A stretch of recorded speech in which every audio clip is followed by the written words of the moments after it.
Baltimore, Maryland, October 1943. Harlan Thaddeus Pritchard stood in the doorway of his mother's bedroom, watching as the bank clerk Chester Fenwick hunched over the small writing desk, carefully turning the pages of Dorothea Pritchard's savings passbook. Outside, cold autumn rain drummed against the window panes, streaming down in thin rivulets that caught the fading afternoon light. A single brass lamp on the desk cast a warm circle of illumination on Fenwick's manicured hands, on the open passbook, on his mother's weathered face. The old woman sat in her threadbare armchair, nodding gratefully. Such a kind man, coming all this way to help her sort through these confusing ration documents and war bond papers for the third time this month alone. Harlan remained perfectly still, holding his breath. He'd come quietly, deliberately, knowing Fenwick was scheduled to visit today. His mother had mentioned it yesterday. __quote _0 __. Harlan had taken the afternoon off from the shipyard, claiming a dental emergency. He'd arrived early, asked his mother not to mention his presence, and positioned himself in her narrow bedroom with the door cracked just wide enough to observe. He waited.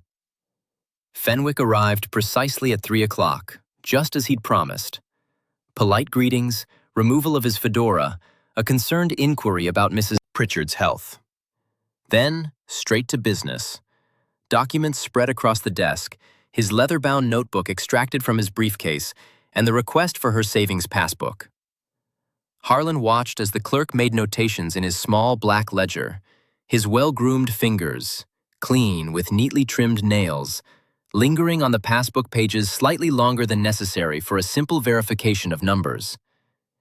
He observed Fenwick surreptitiously checking the final page showing the account balance, squinting slightly as though calculating something mentally. Saw his lips move almost imperceptibly, counting. When Fenwick set the passbook on the desk and reached for his fountain pen to make an entry in his notebook, Harlan stepped forward. The floorboard creaked softly under his weight. Quote 1, he said quietly, almost pleasantly, like a man initiating a friendly conversation. Quote 2. Fenwick turned slowly, like someone unexpectedly hailed on the street. His expression remained calm, even amiable, but his fingers froze momentarily above the notebook. Harlan caught it. That tiny pause, that microsecond of confusion that Fenwick instantly suppressed. __quote _3 __. The smile didn't leave his face. His voice remained soft, with a trace of wounded innocence in its tone, as though he'd been unjustly accused. Harlan cut him off, taking another step into the room, filling the space with his presence. He was a substantial man, just over 6 feet tall, broad-shouldered, with hands accustomed to heavy labor at the Baltimore shipyards. Beside him, the slender Fenwick looked almost fragile. __quote _6 __. The room went silent, except for the rain against the windows, the ticking of the old mantel clock, the breathing of 3 people. Dorothea Pritchard didn't immediately grasp what was happening. She looked at her son, then at Fenwick, then back at her son, her expression shifting from confusion to anxiety, from anxiety to fear. $27. 3 times. Had she withdrawn money? Had she gone to the bank? Her memory failed her. Everything seemed foggy. She was 71 years old. Her husband Thaddeus had died 18 months ago from a heart attack. She lived alone in this cramped room of their row house with its worn furniture purchased before the Depression and faded wallpaper that hadn't been changed since 1929. Her only consolations were her son's Sunday visits. He'd bring groceries, help with household tasks, and these visits from Mr. Fenwick, who was so courteous, so attentive, so patient in explaining all these incomprehensible documents that multiplied with each passing month. Ration cards, utility notices, tax assessments, bond purchase forms. She didn't understand them, feared making mistakes, and Mr. Fenwick explained everything. Came to her home, didn't make her travel. She trusted him, quote. 7. Quote.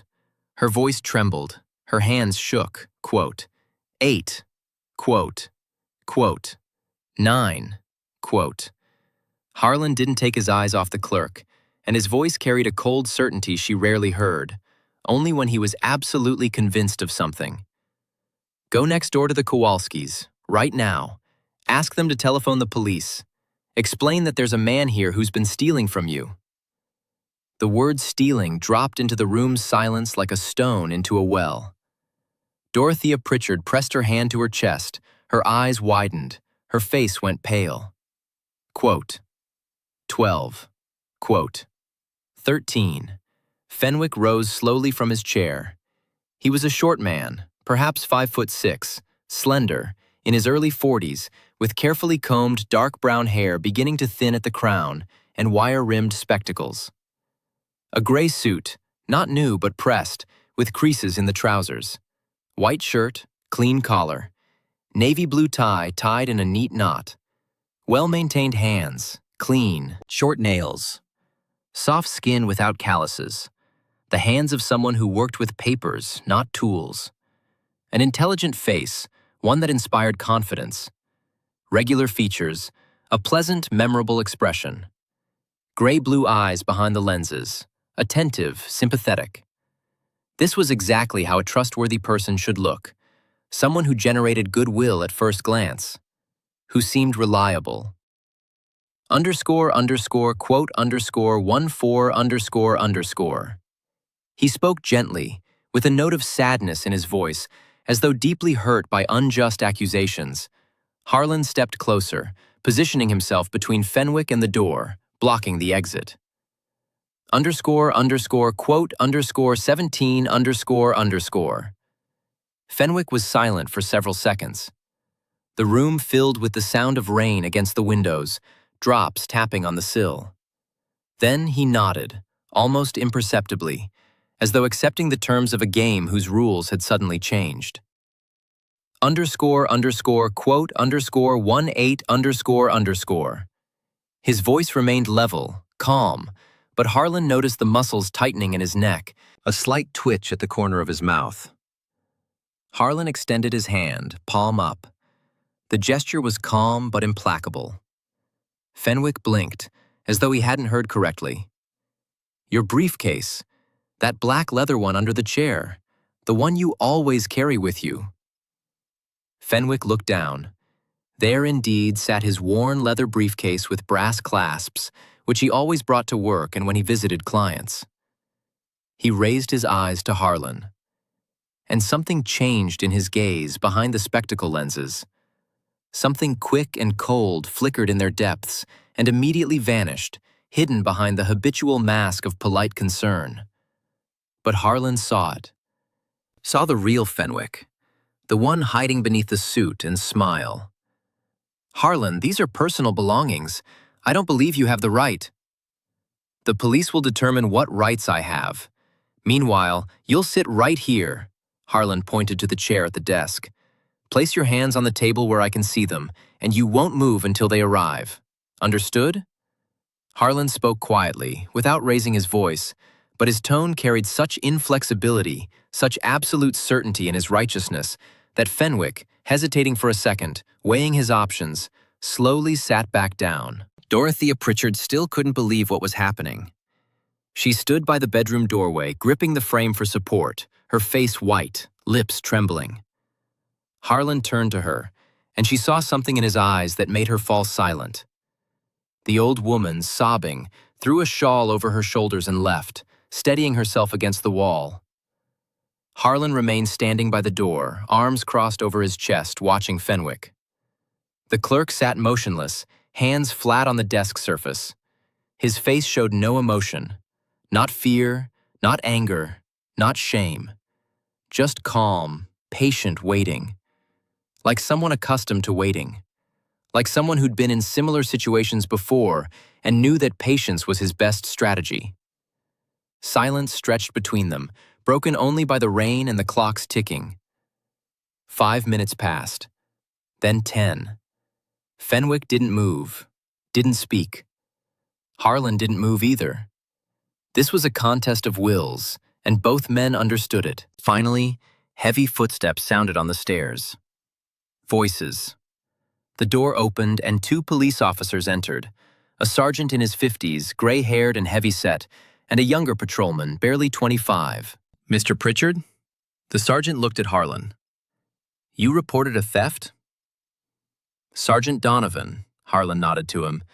They knew each other vaguely. Donovan's nephew worked at the shipyard. He gestured toward Fenwick. Sergeant Donovan looked at Fenwick, who sat calmly at the desk, hands still visible, expression neutral. Fenwick's voice was steady, reasonable. "I'm a clerk at Maryland Savings Bank. I've been helping Mrs. Pritchard with her financial paperwork. War bond purchases, utility assessments, ration documentation. It's part of the community outreach program our bank started to assist elderly customers who have difficulty coming to the branch. Everything I've done has been completely legitimate. This is a misunderstanding." "Then you won't mind if we examine your briefcase?" Donovan said. It wasn't a question. Fenwick replied politely. Donovan's eyes narrowed. 26 years on the Baltimore police force had taught him to recognize certain types of criminals. The loud, violent ones were easy. They announced themselves, made mistakes, got caught quickly. But there was another type. The quiet ones. The ones who spoke politely, knew their rights, understood the system. The ones who preyed on the vulnerable with smiles and handshakes. Those were the dangerous ones. "Sir, what's your full name?" "Chester Elwood Fenwick. I live at 847 North Charles Street, apartment 3B. I'm employed at Maryland Savings Bank, Hamilton Street branch. I've worked there for 7 years. My supervisor is Mr. Leonard Hastings. Feel free to contact him." Everything said with perfect calm, perfect reasonableness. Like someone with nothing to hide. But Donovan had been doing this job long enough to know that the ones with nothing to hide didn't usually invoke their rights quite so quickly.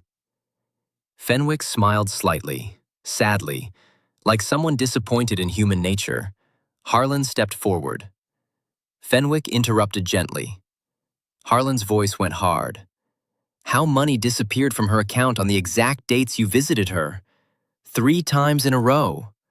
What are the odds of that being coincidence?" Fenwick spread his hands in a gesture of helpless innocence. "I can't explain coincidences, Mr. Pritchard. I can only tell you what I know. I've been helping your mother as a professional courtesy, nothing more.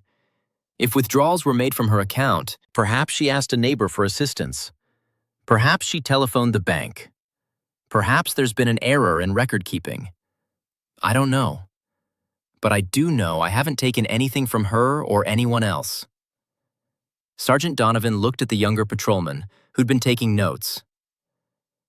__quote _52 Murphy nodded and left. Donovan turned back to Fenwick. Fenwick considered this for a moment, then nodded. Dorothea Pritchard had returned from the neighbors, accompanied by Mrs. Kowalski, a stout Polish woman in her 60s who'd lived next door for 20 years. She stood in the doorway, wringing her hands, looking between the police officers, her son, and the man she'd trusted. Quote 59, she whispered. Quote 60, Detective Raymond Walsh arrived 40 minutes later. He was a lean man in his late 20s with sharp features and tired eyes that had already seen too much of Baltimore's darker side. He wore a rumpled brown suit and carried himself with the weary competence of someone who'd worked hundreds of cases and knew most of them would end badly. Donovan briefed him quietly in the hallway. Walsh listened, asked a few questions, then entered the room where Fenwick still sat at the desk, apparently unbothered by the wait. Walsh pulled up a chair and sat across from him. Fenwick did. Calmly, clearly, with exactly the right amount of detail. He explained about the bank's community outreach program, about how he'd been assigned to help elderly customers in this neighborhood who couldn't easily get to the branch, about how Mrs. Pritchard had specifically requested assistance with her war bond paperwork and ration documentation, about how he'd visited 3 times over the past few months, always during daylight hours, always with Mrs. Pritchard's full knowledge and consent, about how he'd never handled her money, never asked for her passbook except to verify information for official forms, never done anything inappropriate. It was a good story. detailed enough to be convincing, vague enough to be difficult to disprove. Walsh had heard similar stories before. Walsh nodded slowly. Fenwick smiled that same sad, disappointed smile. Walsh did understand. He understood that Fenwick was stalling, that he was hoping for time to think, to prepare, to construct a better defense. He also understood that people who were genuinely innocent didn't usually play these kinds of games, but understanding and proving were different things. "All right," Walsh stood up. "Sergeant Donovan, please escort Mr. Fenwick to the precinct. We'll hold him there while I secure a warrant." "On what charge?" Fenwick asked, still calm. "Suspicion of theft. We'll sort out the details later." "I'd like to telephone my lawyer." "You can do that from the station." 2 hours later, Walsh had his warrant. Judge Henderson, who'd lost his own mother to a similar confidence scheme 5 years earlier, signed it without hesitation. Walsh returned to the precinct, where Fenwick sat in an interview room, his lawyer beside him, a nervous young man fresh from law school who specialized in minor civil matters and looked completely out of his depth. Walsh laid the warrant on the table. Fenwick's lawyer started to object, but Fenwick placed a hand on his arm. "It's all right, Martin. Let him look. He won't find anything."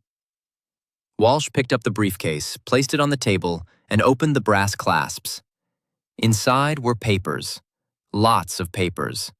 Official forms from Maryland Savings Bank, carbon copies of deposit slips, blank withdrawal forms, a ledger book, and a small black notebook. Walsh opened the notebook. Inside were names, 14 of them, each with an address, a date, and a series of numbers. Next to some names were notations. War widow, lives alone, poor memory, no family nearby. Walsh looked up at Fenwick. "What's this?" "Client notes, part of my outreach work." "These clients of yours, they all happen to be elderly women living alone?" "That's the demographic the program was designed to serve, vulnerable populations who need extra assistance." Walsh flipped through more pages. Next to each name were dates and dollar amounts, always odd amounts.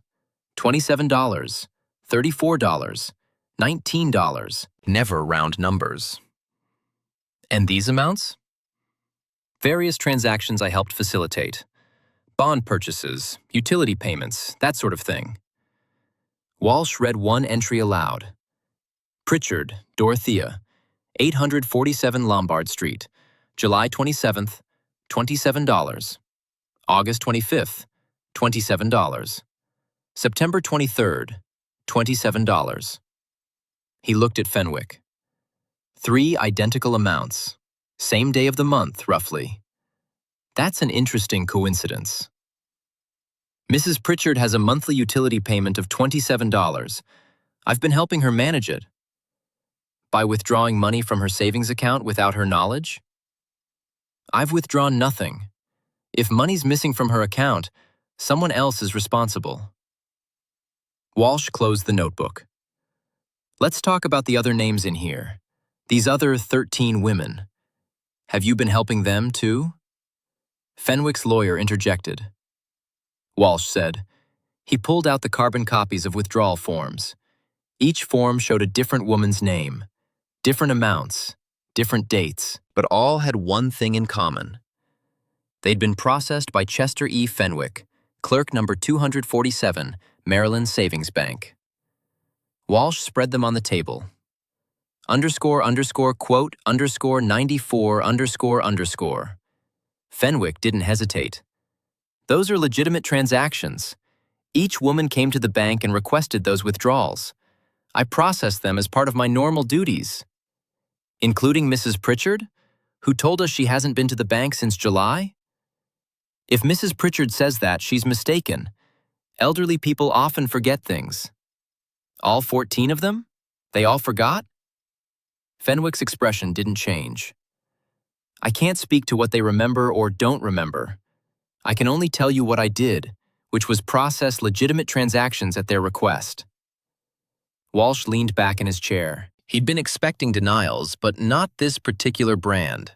the kind that acknowledged the facts while reframing their meaning. It was slick. Too slick, Walsh said. Fenwick replied calmly. Walsh smiled without humor. Over the next 3 days, Walsh and his team interviewed all 14 women whose names appeared in Fenwick's notebook. What they found was eerily consistent. Every woman was elderly, living alone, either widowed or never married. Every woman had limited family contact, children who lived far away or visited infrequently. Every woman had trusted Chester Fenwick because he seemed so helpful, so professional, so concerned about their welfare. And every woman, when shown their bank records, was shocked to discover money missing from their accounts. The amounts varied, some as little as $15, others as much as $45, but the pattern was identical. Fenwick would visit, offering to help with paperwork. He'd ask to see their passbook, ostensibly to verify information for some official form. And within days, money would disappear from their accounts. None of the women had authorized the withdrawals. None had gone to the bank. None had signed anything. The bank's records told a different story. Each withdrawal slip bore what appeared to be the account holder's signature. But when Walsh brought in a handwriting expert from the FBI field office, a specialist who'd helped catch German spies forging documents, the expert's conclusion was unequivocal. The signatures on the withdrawal slips didn't match the genuine signatures on file. They were forgeries. Good forgeries, made by someone with access to genuine signature samples and enough skill to create convincing replicas, but forgeries nonetheless. Walsh brought this evidence to the district attorney, a sharp-minded woman named Margaret Sinclair, who'd built her reputation prosecuting organized crime figures and had little patience for criminals who preyed on the vulnerable. She reviewed the case file for 2 hours, then looked up at Walsh. Quote, 105. Quote, 106. Quote, 107. Sinclair ticked off charges on her fingers. Quote, 108. Quote, 109. Quote, 110. The trial began in February 1944 in Baltimore City Criminal Court, Judge Theodore Cassidy presiding. Cassidy was in his mid-40s, a no-nonsense jurist who'd served in the First World War and had strong opinions about men who took advantage of the weak. The prosecution called all 14 women as witnesses. One by one, they took the stand, many of them trembling, some crying, all of them telling the same basic story. Chester Fenwick had seemed like such a nice man, so helpful, so kind. They'd trusted him, and he'd betrayed that trust. Dorothea Pritchard testified for 90 minutes. She described how Fenwick had first approached her at the bank back in July, offering assistance with her war bond paperwork. How he'd suggested visiting her at home to save her the trouble of coming to the branch. How grateful she'd been for his help. How she'd shown him her passbook because he said he needed to verify some information. How she'd never imagined he might be stealing from her. I thought he was a good Christian man, she said, her voice breaking. He always asked about my health, about my late husband, about Harlan's work at the shipyard. He seemed genuinely concerned. I trusted him like I'd trust my own son. The defense tried to portray the women as confused, unreliable, their memories compromised by age. But the bank records were irrefutable. The forged signatures were clear evidence of criminal intent. The pattern across multiple victims demonstrated systematic behavior, not innocent mistake. The jury deliberated for less than 3 hours. Guilty on all counts. Judge Cassidy sentenced Fenwick to 7 years in the Maryland State Penitentiary. Before imposing sentence, he addressed Fenwick directly. Mr. Fenwick, you are a predator. You identified vulnerable women, gained their trust, and exploited that trust for financial gain. You didn't use violence or threats. You used something worse, kindness as a weapon. You made these women believe you cared about them, and then you stole from them. That kind of betrayal leaves scars that last far longer than physical wounds. These women will never trust again the way they trusted before you violated that trust. You've stolen more than money. You've stolen their faith in human decency. For that, You deserve every day of the sentence I'm about to impose." Fenwick showed no reaction. His face remained neutral, almost bored, as though the proceedings were happening to someone else. Walsh, watching from the gallery, felt a chill. He'd seen that expression before, on hardened criminals who viewed conviction as merely a temporary setback. Men who had no remorse, no conscience, no capacity for genuine human connection. Men who would do it again the moment they had the chance. Fenwick served 5 years, released early for good behavior in March 1949. Within 6 months of his release, similar complaints began surfacing in Philadelphia. Elderly women living alone, visited by a helpful gentleman who offered assistance with their finances. Small amounts of money disappearing from savings accounts. Forged withdrawal slips. The Philadelphia police eventually tracked the con man down. His name was now Charles Elwood Franklin. Different name, same pattern. Different city, same crimes. Same cold, empty eyes behind the wire-rimmed spectacles. Detective Walsh, who'd stayed in touch with colleagues in Philadelphia, traveled up to consult on the case. He brought Fenwick's file, showed the Philadelphia detectives the pattern, helped them build their case. Franklin, who was definitely Fenwick under a new identity, was arrested, tried, and convicted again. This time, the judge gave him 12 years. Quote, 114, quote. The judge said at sentencing. Quote, 115, quote. Fenwick served 10 years in a Pennsylvania state prison. His health deteriorated. Diabetes, heart problems, the physical toll of prison life. He was released in 1960, a shell of his former self, barely able to walk without assistance. He died in a Philadelphia boarding house in February 1963, alone, unmourned, his body unclaimed for 3 days before the city arranged for burial in a pauper's grave. No funeral, no mourners, no marker on his grave. Just a plot number in the public cemetery records. Section 14, Row 7, Grave 23. Chester Elwood Fenwick, who'd spent his life making others trust him, died with no one who cared enough to claim his remains. But the damage he'd done outlived him. Harlan Pritchard never forgot the case. After the war, he left the shipyard and went to night school, studying accounting and business administration. In 1951, he helped establish the Baltimore Elder Protection Society, a volunteer organization that provided free financial counseling and oversight for elderly residents. The society trained volunteers to recognize signs of financial exploitation. They visited elderly people in their homes, helped them understand their financial documents, checked their accounts for unusual activity, and reported suspected abuse to authorities. They worked with banks to implement safeguards, requiring additional verification for large withdrawals by elderly account holders, flagging patterns of unusual activity, training tellers to recognize warning signs of exploitation. Harlan ran the society until his retirement in 1974. During those 23 years, the organization helped thousands of elderly Baltimore residents, prevented countless scams, and caught at least 17 other con artists operating variations of Fenwick's scheme. He died in 1979, at age 62, from lung cancer. At his funeral, more than 300 people attended, many of them elderly individuals whose savings he'd helped protect, whose independence he'd helped preserve, whose dignity he'd helped defend. His obituary in the Baltimore Sun mentioned his service in the war effort, his work at the shipyards, his family. But what it emphasized most was his founding of the Elder Protection Society and his lifelong commitment to protecting vulnerable people from exploitation. Harlan Pritchard saw evil masquerading as kindness, the obituary read, and spent his life teaching others to recognize it. Dorothea Pritchard lived until 1957, dying peacefully in her sleep at age 84. The money Fenwick stole from her, $81 in total, had represented nearly 3 months of her widow's pension. It took her almost a year to rebuild that small cushion of financial security. But the psychological damage lasted longer. She never again fully trusted strangers who offered help.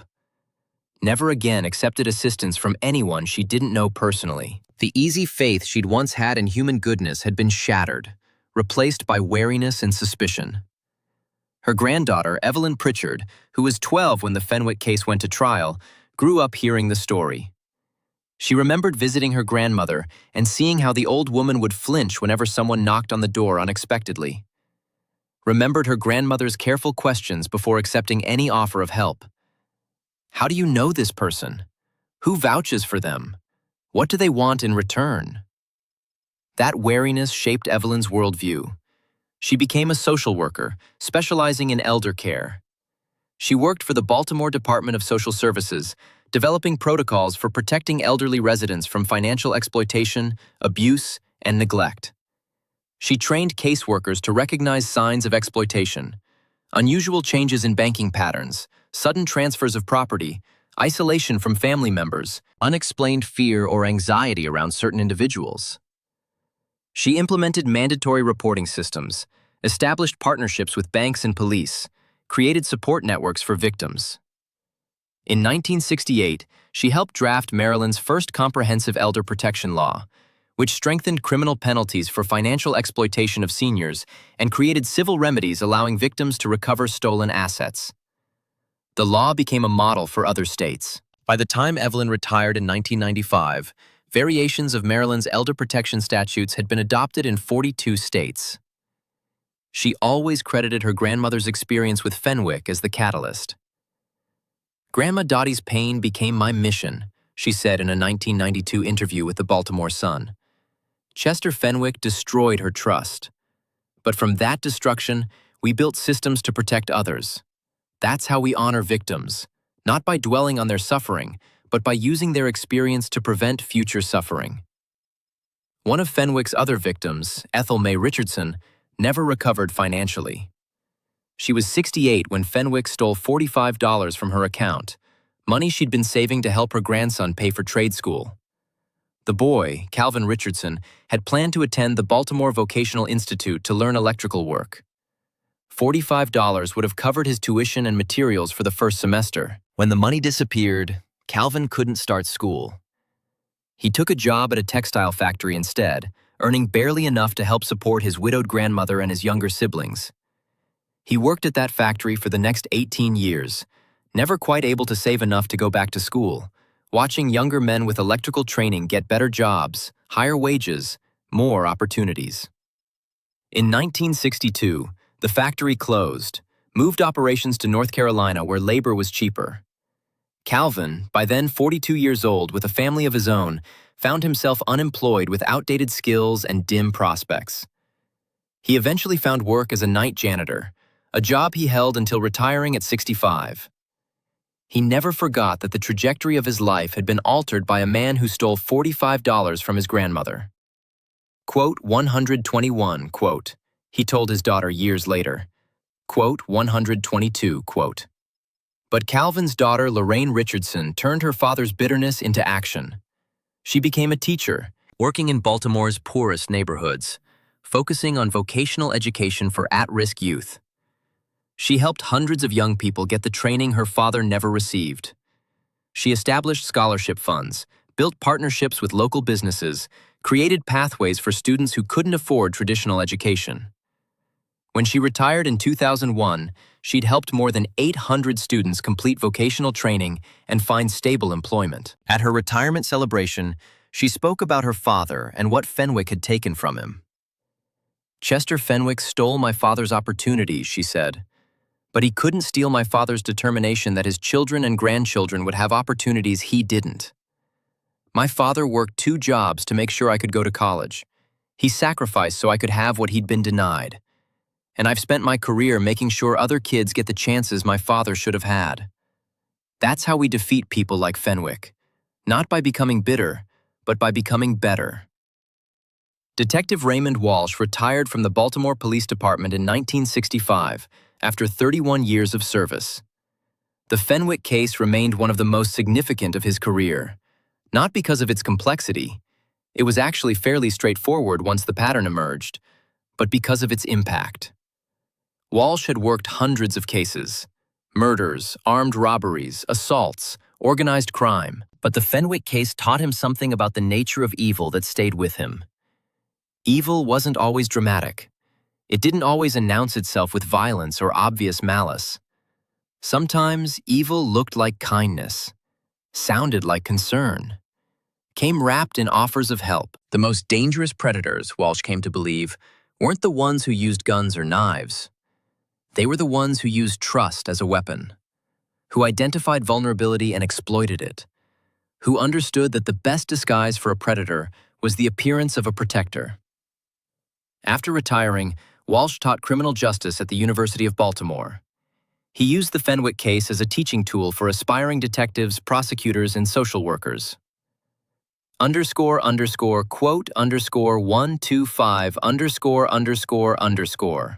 He'd tell his students, showing them Fenwick's photograph, the neat suit, the wire-rimmed glasses, the pleasant, trustworthy face. Walsh died in 1989 at age 74 from complications of emphysema. His funeral was attended by dozens of former colleagues, students, and people whose lives he'd touched during his decades of service. Several of his former students, by then detectives themselves, spoke about how his lessons had shaped their careers. One of them, Detective Sarah Chen, who'd gone on to specialize in elder fraud cases, said, quote 127 In the archives of the Baltimore Police Department, in the cold case storage facility in a warehouse on the city's east side, sits case file number 1847-43, State of Maryland versus Chester Elwood Fenwick. 2 thick folders, 437 pages of documents, witness statements, bank records, handwriting analysis reports, trial transcripts, conviction records, and that small black notebook with 14 names and notations about victims. Occasionally, police academy instructors pull the file for training purposes. They show recruits the pattern, the methodology, the warning signs. They explain how Fenwick identified targets, established trust, exploited access, concealed his crimes.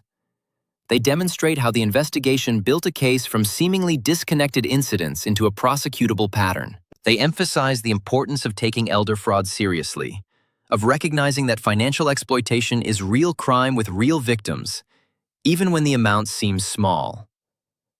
Look at these numbers, an instructor might say, pointing to the list of stolen amounts.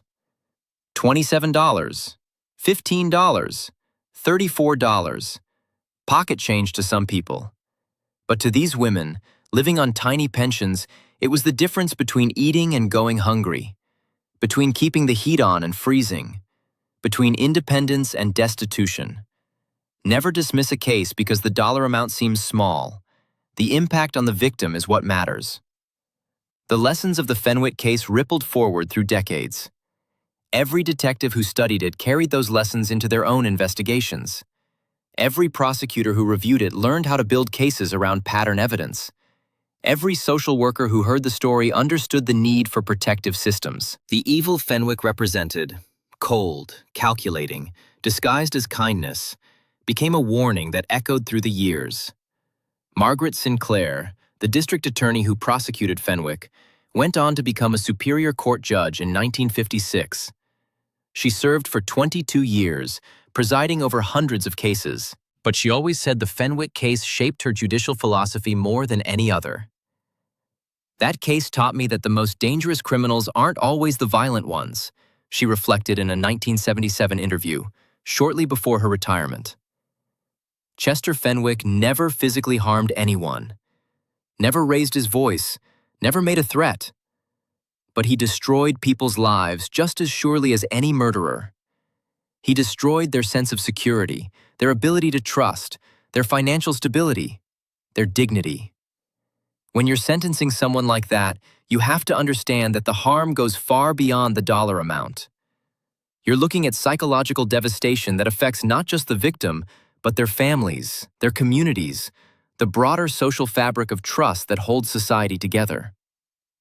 Sinclair died in 1982, remembered as a brilliant jurist and fierce advocate for vulnerable populations. Her legacy included not just the cases she decided, but the framework she helped establish for treating financial crimes against the elderly as serious offenses worthy of serious punishment.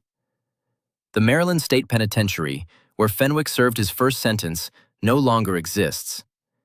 It was demolished in 1995, replaced by a modern correctional facility with better conditions and more effective rehabilitation programs. But the records remain. In the state archives, prisoner file number 24789-44 documents Chester Elwood Fenwick's 5 years behind bars. The file is sparse. A photograph showing a thin man with receding hair and wire-rimmed glasses looking directly at the camera with no expression. Medical records noting his declining health. Disciplinary records showing no infractions. He was a model prisoner, quiet, compliant, causing no trouble. Work assignments showing he served in the prison library, helping other inmates with legal research. Psychological evaluations describing him as, quote, 133, quote. One prison psychologist noted in 1947, quote, 134, quote. That evaluation proved prescient. Fenwick's second arrest in Philadelphia, his second conviction, his ultimate death in obscurity and isolation, all of it confirmed what that prison psychologist had understood. Chester Fenwick was incapable of change, because he was incapable of seeing his victims as fully human. They were resources to be exploited, problems to be solved, means to ends. Never people with their own dignity, their own pain, their own right to security and respect. This absence of empathy, this fundamental moral void, made him irredeemable. But if Fenwick himself was beyond redemption, the systems and people he affected were not. From the wreckage of his crimes grew protective mechanisms that helped countless others. Harlan Pritchard's Elder Protection Society, which evolved into the Maryland Statewide Protective Services Program, now helps more than 15,000 elderly Marylanders each year. Evelyn Pritchard's elder protection laws became models for national legislation. Lorraine Richardson's vocational education programs continue operating today, providing opportunities to students who might otherwise have none. Detective Walsh's teaching influenced generations of law enforcement professionals who carry his lessons into their work. The evil Fenwick embodied sparked opposition that grew stronger than the original harm. His victims and their families transformed pain into purpose, loss into legacy, victimization into victory. They refused to let his crimes define them as helpless. Instead, they became defenders, educators, advocates, people who turned their suffering into strength that protected others. This is the ultimate defeat of evil. When its victims refuse to remain victims, when they channel their pain into protection for others, when they build from brokenness something that helps the world.